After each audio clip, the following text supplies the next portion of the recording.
This is Moto Edge 50 fusion. और ये phone मैंने जैसे ही लिया, लेके इसके अंदर अपडेट किया और जेब में डाल के ब्लूटूथ कनेक्ट करके मैं बात कर रहा था, और बात करते करते एकदम से भाई फ़ोन एकदम से सडनली अब्रप्टली स्विच ऑफ हो गया। मैं कभी एक्सपेक्ट नहीं करता था कि मोटरोला जो इतनी अच्छी कंपनी है, इतने अच्छे इन्होंने कंप्यूटर बनाए हैं, सेमीकंडक्टर बनाती है, आईसी बनाती है, चिप बनाती है, उसके फ़ोन ऐसे बंद हो जाएंगे। जो छोटी मोटी कंपनियां हैं से वैसे बता रहा हूँ मैं, कुछ इंडिया की कंपनी है, एल से शुरू होती है, छोटी मोटी। पहले माइक्रोमैक्स वगैरह में ऐसी दिक्कत आती थी, माइक्रोमैक्स अब बिल्कुल बंद हो चुका है। उसके अलावा इतनी बड़ी बड़ी कंपनियां, Samsung, Apple, one plus, Oppo, Vivo, Xiaomi, उनमें भी ऐसी प्रॉब्लम नहीं आ रही है। भाई ये एकदम से बंद हो गया, कैसे बंद हुआ? लेट मी टेल यू बड़ी। ये फोन था सिंपली, अब ये खुला है, ये देखो। ये फोन मैंने ऐसे जींस पहन रखी थी यही, इसके अंदर यहाँ ऐसे चार्ज लगा रखा था, और ये पावर बैंक था। This is power bank Ptron, 20,000 mAh का पावर बैंक है। इस पावर बैंक से मैंने इसको यहाँ जेब में डाल के चार्ज लगा रखा था, और ब्लूटूथ वायरलेस बड्स लगा के मैं कॉल पे बात कर रहा था। बात करते करते एकदम से बंद, खड़ा बंद, सीधा बंद। मैं भाई ऑन कर रहा हूँ इसको, I am just trying to on, but on नहीं हो रहा है। मैंने सब कुछ करके देख लिया, डेटा केबल लगाई, उसमें भी कुछ नहीं आया। फिर मैं इसको केयर में लेके गया। Let me tell you, care में लेके जाता हूँ। केयर वाले क्या बोलते हैं? सर्विस सेंटर वाले, मोटरोला के। ये फोन है, फिजिकल डैमेज हो गया इसमें। ओके, फिजिकल डैमेज किस तरह का हो गया? Let me tell you. ये देखिए, आपको कहीं दिख रहा है इसमें फिजिकल डैमेज? डेंट बेंट है, एक डैमेज है सबसे मेन यहाँ पे, ये देखिए। बोलिए डैमेज है, इसकी वजह से हम इसको रिपेयर नहीं करेंगे। अब मुझे ये समझ में नहीं आता, मैंने फ़ोन पुराना लिया था, कि जब इसके अंदर डैमेज था तो ये सही से वर्क कर रहा था, तो डैमेज की वजह से कैसे दिक्कत आ सकती है वो? और फ़ोन के इंटरनली मदरबोर्ड में इस डैमेज से कैसे दिक्कत आएगी? इसके अंदर कोई मूविंग हार्ड डिस्क तो है नहीं, कि हार्ड डिस्क में एक डिस्क होती है चक्री मैग्नेटिक जो घूमती है, अगर आप उसमें कोई भी उसमें जर्क लगता है या सडन इम्पैक्ट होता है तो उसकी वजह से वो ख़राब हो जाती है। इसमें ऐसा कुछ होता ही नहीं, इसके अंदर तो चिप होती हैं, और वो चिप है वो काम करती हैं। और ये कैमरा भी कैसे इसका ऊपर उठा हुआ है भाई, यहाँ क्यों नहीं आ रहा इसमें अंदर? हाँ, और कैमरे के ऊपर भी इन्होंने कोई प्रोटेक्टिव कुछ नहीं दिया है पीछे की तरफ। अगर आप दूसरे कंपनी के फ़ोन खोलते हो, सैमसंग वगैरह के, तो उसमें ऐसे कैमरे बिल्कुल खुले नहीं आते। इसमें बिल्कुल कैमरे का लेंस है वो एक्सपोज है to directly to the environment, और इससे इस पर डस्ट, डर्ट और स्क्रैचेज आ सकते हैं, कवर जैसे आप हटाते हैं तो। सो चलो वो अलग बात है। तो ये डेंट है, इतना सा डेंट है, इसकी वजह से केयर वाले, सर्विस सेंटर वाले ने कह दिया कि ये आउट ऑफ वारंटी है, ये रिपेयर हो जाएगा बट आउट ऑफ वारंटी होगा, आपको इसका पे करना पड़ेगा, यानी पैसे देने पड़ेंगे जब हम इसको ठीक करेंगे। मैंने कहा ये क्या इलॉजिकल, इरेशनल बात हुई भाई? कि अगर यहाँ से ये टूटा है फिजिकल डैमेज, मैं इसको थोड़ी ना ठीक करवा रहा हूँ। मैं तो कह रहा हूँ कि ये अपने आप बंद हो गया चलते चलते, गिरने से नहीं हुआ, इस डेंट की वजह से नहीं हुआ। ये था तो ये चल रहा था, जब गिरा तब तो सही चल रहा था। तो उन्होंने मना कर दिया। फिर मैंने इसको बाहर दिखाया, मैंने उनके साथ थोड़ी आर्गूमेंट भी किए, बट वो नहीं माने मोटरोला केयर वाले। तो मुझे मोटरोला केयर सबसे बकवास लगा इस मामले में। एक दो फोन और भी आए थे, उसमें कह रहे कि आपके फ़ोन में पानी गया है, बल्कि वो बंदा कह रहा आज तक इसमें फ़ोन में पानी नहीं गया। उस फ़ोन को लिए उसको 1 महीना और 3 दिन हुए थे, उसके फ़ोन में पानी गया बोल रहे हैं।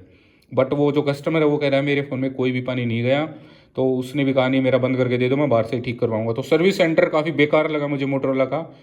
मतलब डैमेज यहाँ से हुआ है, मैं इसको ठीक करवाने थोड़ी गया हूँ, मैं फिजिकल डैमेज की वारंटी लेने नहीं गया हूँ भाई। मैं मदरबोर्ड के अंदर जो इसके इलेक्ट्रॉनिक्स पार्ट है उसके अंदर फॉल्ट आया है, मैं उसको ठीक करवाने गया हूँ, मैंने कहीं बाहर भी नहीं खुलवाया है। बट फिर भी मोटरोला वाले कह रहे हैं कि नहीं, हम इसको वारंटी में रिपेयर नहीं करेंगे क्योंकि आपने इसमें फिजिकल डैमेज कर दिया। क्या क्या लॉजिक है इस चीज़ का?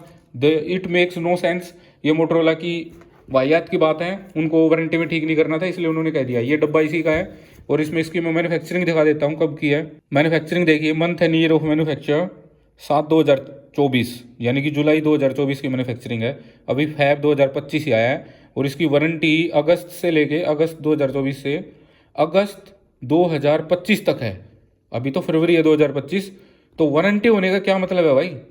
कोई भी मतलब नहीं। बाई चांस आप जानबूझ के भी नहीं, यू आर नॉट इंटेंशनली, आप अपना फ़ोन यूज़ करें कहीं भी, एकदम से आपका फ़ोन गिर गया, चलो कोई नहीं, उस पर डेंट आ गया, कोई नहीं। अब एकदम से आपका फ़ोन बंद हो गया, तो क्या कंपनी उसमें वारंटी नहीं देगी? This is completely violation of the fundamental rights of a consumer. एक कंज्यूमर के, एक उपभोक्ता के राइट्स का बिल्कुल वायलेशन कर रही है मोटरोला ऐसे करके। मोटरोला की ये मुझे सबसे खराब बात लगी। उसके बाद ऐसे चलते चलते कौन सा फ़ोन खराब होता है भाई, अपने आप एकदम से बंद।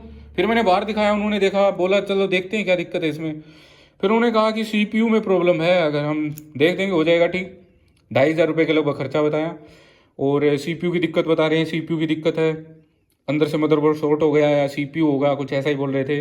अब बताओ, एक बंदा फ़ोन लेता है 22-23 हज़ार का, पुराना भी मार्केट में 16-17 का मिल रहा है, 17-18। और ये फ्लिपकार्ट वाला है शायद, जो प्रेक्सो से आता है। मैंने लिया था गफ्फार मार्केट से। लेते ही फ़ोन में ये दिक्कतें आ रही हैं। दिक्कतें क्या आ रही हैं, लेते ही फ़ोन बंद हो गया। ऐसा कौन सा फ़ोन है? वो कह रहे हैं, मैंने दुकानदार को दिखाया क्योंकि केयर वालों ने मना कर दिया, केयर इतना बेकार लगा मुझे। फिर उसके बाद दुकानदार कह रहे हैं कि भाई इनमें दिक्कत आती है, मोटो के फ़ोन इतने अच्छे नहीं है, इनमें दिक्कत आती है ये पावर की, ये ओवर हीट हो गया होगा, उसकी वजह से। ओवर हीट तो इतना हुआ नहीं। और मैंने ये देखा कि पीछे का जो कवर है इनका, ये बिल्कुल प्लास्टिक, या पीछे इसके ऊपर लेदर की वो दी गई है, थोड़ा टेक्सचर लेदर का, बाकी प्लास्टिक है।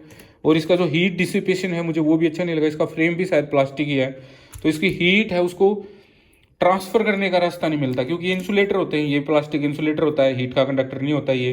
हीट इसमें से फ्लो नहीं करेगी, इलेक्ट्रिसिटी भी फ्लो नहीं करती है। ये प्लास्टिक भी हीट का इंसुलेटर होती है और इलेक्ट्रिसिटी फ्लो नहीं करती, तो तभी हम मेटल यूज़ करते हैं। और मेटल में सबसे ज़्यादा हीट की कंडक्टर होती है, यानी कि हीट का जो सबसे कम और इलेक्ट्रिसिटी का जो सबसे कम को बहने से रोकती है, उसका रेजिस्टेंस कहते हैं, विरोध करती है, वो होता है कॉपर। तो तभी आजकल आपने देखा होगा कि नए नए फ़ोन आए, उसमें वेपर कूलिंग, ये कूलिंग, धकड़ा कूलिंग आ रही है। तो वो बेसिकली मतलब ये है कि ऐसी मेटल का यूज़ करो जो सबसे ज़्यादा हीट को कंडक्ट करे, अपने अंदर से हीट को बहने दे। और जब हीट इसकी पूरी बाउंड्री पे आ जाएगी, इसके फ्रेम पे, तो बाहर के इन्वायरमेंट से, हवा से वो डिसिपेट्स हो जाएगी, यानी कि गर्मी निकलती रहेगी उसकी। दुकानदार ने मुझे कहा कि ओवर हीट हो गया होगा, ओवर हीट होने की वजह से इसके CPU में प्रॉब्लम आई है। Completely unfortunate. एंड मैं इतनी बड़ी ब्रांड से कभी ऐसे एक्सपेक्ट नहीं करता कि एक इतनी बड़ी ब्रांड, आप उसका फ़ोन लो, मोटरोला काफ़ी अच्छी ब्रांड है, अब लेनोवो ने इसको एक्वायर कर लिया है, बट फिर भी उनकी डिजाइनिंग, और इंडिया में बनाते हैं, चाइना में बना नहीं है। अगर आप सोचो कि ये चाइना में बना हुआ, नहीं, it's made in India. Noida में प्लांट है वो इनका ज़्यादातर फ़ोनों का। सैमसंग का भी कितना बड़ा प्लांट है, वर्ल्ड की सबसे बड़ी फैक्ट्री है सैमसंग की मोबाइल फ़ोन की, नोएडा में। ऐसे ही इनकी भी, ये देखिए, पैजेट्स electronic private limited, sector 60, Noida, Gautam Buddh Nagar, Uttar Pradesh, India, 201-301 Noida. ज़्यादातर फैक्ट्री अब इनकी नोएडा में है मोबाइल फ़ोन की। तो नोएडा में बना हुआ है, made in India. Country, name of country of origin, this is made in India, this is not made in China.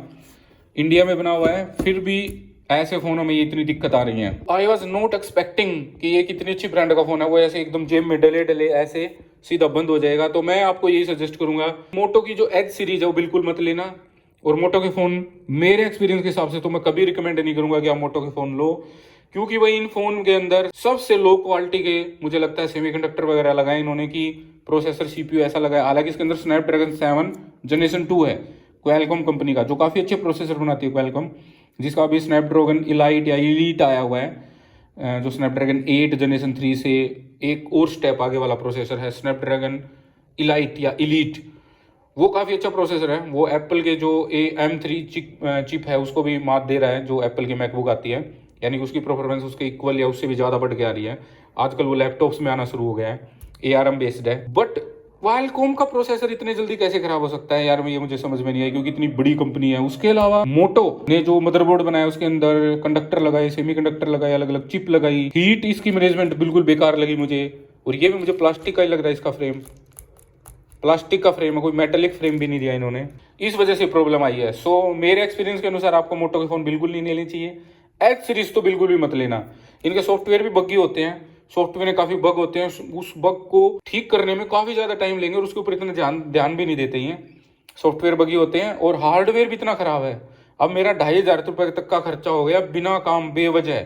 मैंने कोई फ़ोन को गिराया नहीं, कोई फिजिकल डैमेज नहीं, कोई पानी नहीं गया इसमें, जस्ट बंदा अपनी जेब में डाल के इसको यूज कर रहा है, चलते चलते एकदम से बंद हो रहा है। भाई ऐसे फोन के आप क्या कर सकते हैं। तो my recommendation, never buy Motorola phone. और इनका सर्विस सेंटर की आप बात देख लो कि आपने इसमें फिजिकल डैमेज कर दिया यहाँ पे, इसकी वजह से हम इसको ठीक नहीं करें। क्या वाहिया बात है, क्या सेंस बनती है इस चीज़ की कोई। इस डैमेज से मदरबोर्ड कैसे डैमेज हो जाएगा? अगर मदरबोर्ड डैमेज होना होता तो तब ये डेंट आई तभी होता ना, वो तब तो ठीक चल रहा था फोन तो बाद में जेब में डले डले हुए एकदम से खराब हुआ है ना। तो इनका सर्विस सेंटर भी बेकार है। एंड उसके अलावा इनके फ़ोन भी मुझे कोई, हालांकि डिस्प्ले काफ़ी अच्छी, इसकी परफॉर्मेंस भी काफ़ी अच्छी आ रही थी, चल ठीक रहा था, बैटरी भी 5000 mAh की आती है, चल ठीक रहा था, डिस्प्ले भी काफ़ी अच्छी थी, सब कुछ ठीक था। बट ये एकदम से बंद हो गया। अब भाई मेरा मन बिल्कुल उठ गया इससे। अभी कभी भी ज़िंदगी में मोटो के फ़ोन नहीं लूँगा मैं, और मैं आपको भी कभी रिकमेंड नहीं करूँगा कि आप मोटो के फ़ोन लो।